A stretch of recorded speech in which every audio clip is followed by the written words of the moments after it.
పరిశుద్ధాత్మ దేవుడు నేటి సార్వత్రిక సంఘానికి ఈ విషయాలు తెలియపరుస్తూ ఉన్నాడు. నోవహు తన భార్యను, తన 3 కుమారులను, తన 3 కుమార్తెలను కలిగి ఉన్నాడు. మొత్తము వారి కుటుంబంలో 8 మంది కుటుంబ సభ్యులుగా ఉన్నారు. ఈ కుటుంబానికి యజమాని నోవహు. కుమారులకు వివాహం కూడా జరిగింది. ఈ కుమారులు ఎలాంటి వారో తెలుసా? భార్య కానీ, కుమారులు కానీ, కోడళ్ళు కానీ నోవహు చెప్పిన మాట వినేవారు.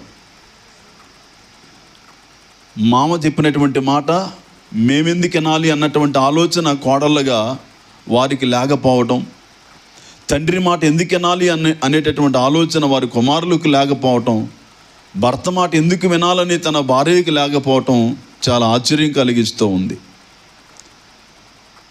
అయితే ఈ కుటుంబంలో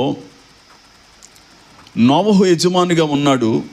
ఒకానొక రోజు దేవుడు నోవహుతో మాట్లాడాడు. నోవహు, నేను భూమిని చూశానయ్యా, భూలోకం అంతా చెడిపోయింది, నా సన్నిధిని వారి అంతం సమీపించింది, కాబట్టి నీ కొరకు ఒక ఓడ చేసుకో అని నోవహుతో దేవుడు చెప్పాడు. నోవహు వయసులో పెద్దవానిగా ఉన్నాడు, వృద్ధునిగా ఉన్నాడు. ముసలితనంలో పెద్దవారు చెప్పినటువంటి మాట పడుసోలు వినేటటువంటి పరిస్థితులు లేవు సమాజంలో. ఇటువంటి తరుణంలో నోవహు చెప్పినటువంటి మాట కుమారులే కాకుండా కోడళ్ళు, తన భార్య కూడా వినడం జరుగుతుంది. కుటుంబంలో నోవహు చెప్పిన మాట కుటుంబ సభ్యులైనటువంటి 7 కూడా సమ్మతించి నోవహు చెప్పినటువంటి ప్రకారంగా ఓడ కట్టడం మొదలుపెట్టారు.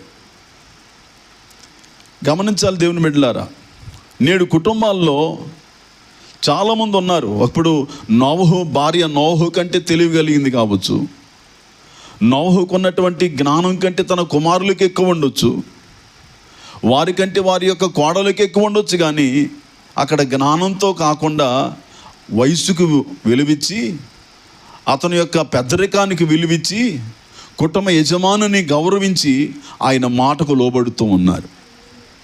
నేటి కాలంలో ఇలాంటి పరిస్థితులు లేవు.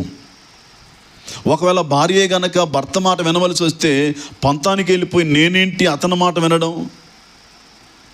కోడలు కూడా అంతే, ఆయన మాట మేము వినేదేంటి. కొడుకుల పరిస్థితులు కూడా అదే, ఆయన చెబితే మేం చేయటం ఏంటి.